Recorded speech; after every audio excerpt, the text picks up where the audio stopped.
Face to face हमारे साथ है आपने तो खबर लीजिए। नमस्कार सर, हिंदू और मुस्लिम ऑफिसर में क्या अंतर है और क्या फ़र्क देखते हैं आप?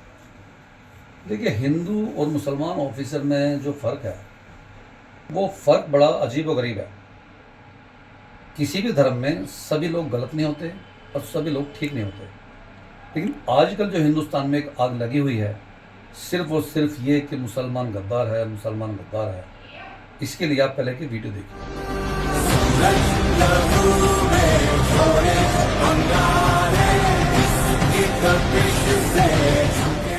आपने वीडियो देखा, एक तरफ हैं एसएसपी हिना खान, जिन्होंने अपने देश के कर्तव्य को निभाने के लिए हिंदू मुस्लिम की भावनाओं को ना रखते हुए नेताओं के पसीने छुड़ा दिए, जिसकी आपने अभी वीडियो देखी और आपने देखा कि किस बहादुरी से उन्होंने मुकाबला करके उनको जवाब दिया है और उनको अपने मकसद में कामयाब नहीं होने दिया।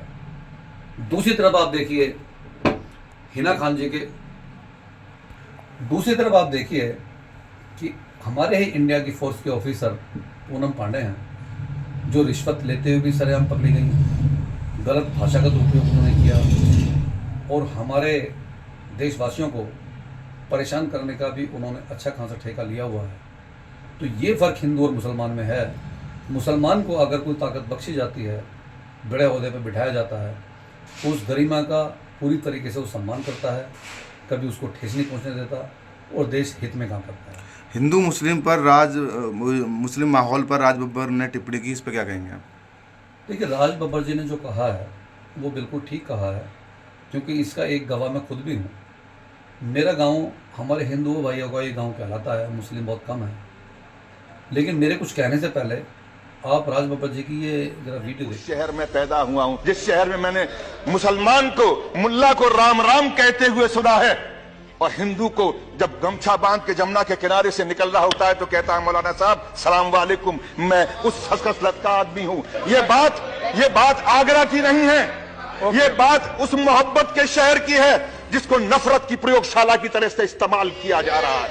ये इंसानियत की उस चौखट को ताला लगाने की कोशिश की जा रही है। आपने वीडियो देखा, इसमें आपने देखा कि राज बब्बर जी बोल रहे हैं कि मैं उस इलाके से आता हूँ, उस शहर से आता हूँ। बात सिर्फ आगरा की नहीं है कि जिस जगह अगर हिंदू ने मुसलमान को पहले देख लिया तो राम राम जी कहा और मुसलमान ने उसका जवाब राम राम जी से ही दिया। इसी तरह मुसलमान को अगर ये लगा कि सामने हिंदू भाई आ रहा है तो उन्होंने उसको अस्सलाम वालेकुम कहा और हमारे हिंदू भाई ने उसको वालेकुम अस्सलाम का ही जवाब दिया। ईद पे एक दूसरे को गले लगते हुए हमने देखा है और हम आज भी लगाते हैं और हम भी अपने हिंदू भाइयों के गले लगते हैं, क्योंकि हमारे बीच ऐसा कोई भेदभाव नहीं है। हम बिल्कुल भाई भाई की तरह रहते हैं। यही हमारे देश की शिक्षा और हमारे देश ने हमें ये सिखाया है। लेकिन कुछ गद्दार लोगों ने इस देश के माहौल को इस पोजीशन पे पहुंचा दिया है कि हमारे बच्चों के हाथ में, इस देश के बच्चों के हाथ में हिंदू मुसलमान की कोई गिनती नहीं है। उनके हाथ में हथियार थमा दिए हैं, लाठी डंडे थमा दिए हैं और अपने ही भाइयों को मारने पीटने का काम उनसे कराया जा रहा है, जो बहुत ही शर्मनाक है। अगर इस पे सुधार नहीं किया गया या हमारी सरकारों ने ध्यान नहीं दिया अपनी कुर्सी बचाने के लिए, तो बहुत जल्दी हमारा देश किसी बहुत गलत स्थिति में पहुंच जाएगा, जो मैं नहीं कहना चाहता। तो हमारे देश को बचाना होगा तो राज बब्बर जी की इन बातों पर ध्यान देना होगा। एक वीडियो वायरल हो रहा है अमित शाह जी का कि किसी को मरवाना हो तो अमित शाह जी ये काम करवा देंगे। ये तो शुक्र है, जानते तो कर सभी हैं इस बात को, लेकिन ये शुक्र है कि ये टिप्पणी किसी मुसलमान ने नहीं की है। सुब्रमण्यम स्वामी साहब कर रहे हैं, जो इनके काफ़ी क्लोज दोस्त भी रहे हैं, इनकी पार्टी के नेता भी हैं। पहले आप उन्हीं की जबान से सुनिए। अमित शाह तो किसी को मरवाना है तो अमित शाह कितना बड़ा क्लेम सर। मैं कह रहा हूँ कि उन्होंने जो जज जो था, हाँ, लोहिया की बात कर रहे हैं। हाँ, जज लोहिया जी, उनका हत्या के बारे हम लोग की पार्टी में तो सब मानते हैं कि वही उसी ने किया। स्वामी आपने सुना स्वामी जी को, वो खुला बोल रहे हैं कि अगर किसी को मरवाना हो तो अमित शाह जी को कॉन्टैक्ट करो, ये काम वो आराम से कर सकते हैं। जस्टिस लोहिया जी को जो मरवाया गया, उनकी खोपड़ी तोड़ दी गई, उसमें सीधे सीधे उन्हीं का नाम ले रहे हैं। अगर ये नाम कोई और लेता तो उसको शायद, मुझे लगता है कि फांसी की सज़ा का ऐलान तो हो ही चुका होता, क्योंकि वो देश के गृह राज्य मंत्री हैं। तो भाई साहब स्वामी जी जो बोल रहे हैं उन्होंने कुछ देखा है, समझा है, साथ में रहे हैं, उसी पार्टी के नेता भी हैं, तो मुझे लगता है उनकी बातों में कहीं ना कहीं तो सच्चाई होगी जब वो टीवी पर इतना खुला बोल रहे हैं। मोदी जी का एक वीडियो वायरल हो रहा है, गुजरात दंगों पर बाबू बजरंगी ने खोले राज, क्या कहेंगे आप? देखिए, ये बाबू बजरंगी तो राज अब खोल रहा है।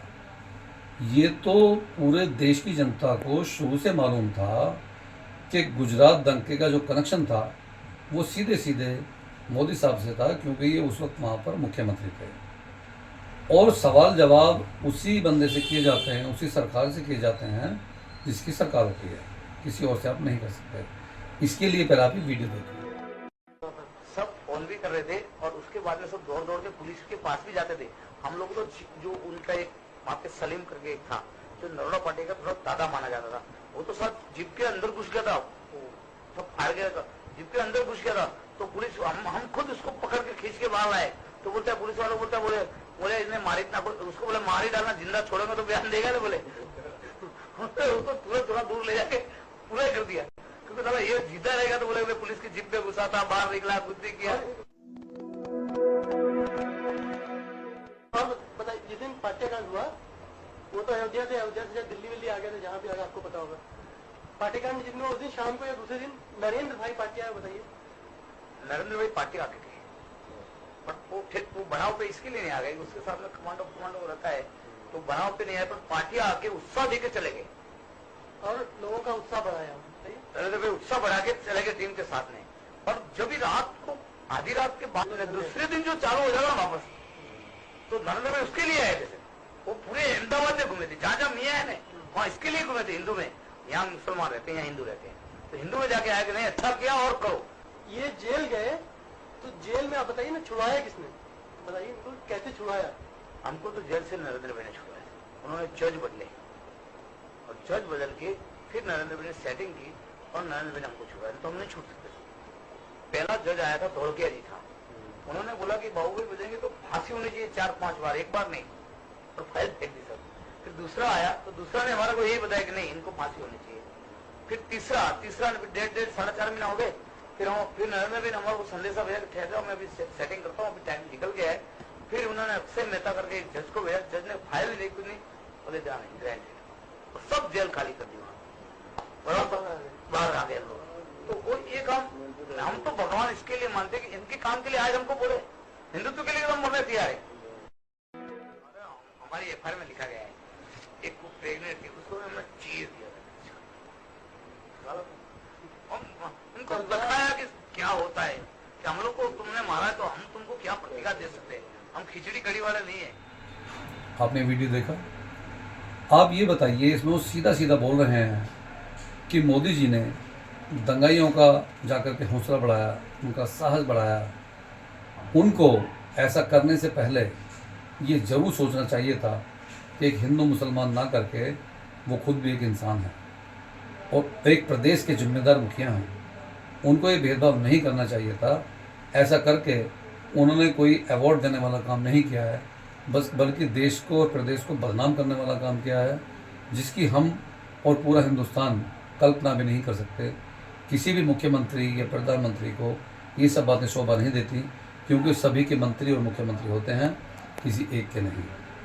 मैं फिर भी अपने नौजवान साथियों से एक अपील करना चाहता हूँ कि भाइयों, आप नफरती बयान को छोड़ते हुए नफरती लोगों का साथ ना बढ़ाएं, उनका साथ ना दें, उनका साथ फौरन छोड़ दें, वरना वो दिन दूर नहीं जब आपके बच्चे भी रोड पर आ जाएंगे और ये लोग विदेशों में मौज करते हुए नजर आएंगे, लेकिन आपके बच्चों के पास कोई साधन नहीं होगा, क्योंकि पढ़ नहीं पाएंगे, लिख नहीं पाएंगे, कोई रोजगार नहीं कर पाएंगे, सिर्फ हिंदू मुसलमान में उलझ कर रह जाएंगे।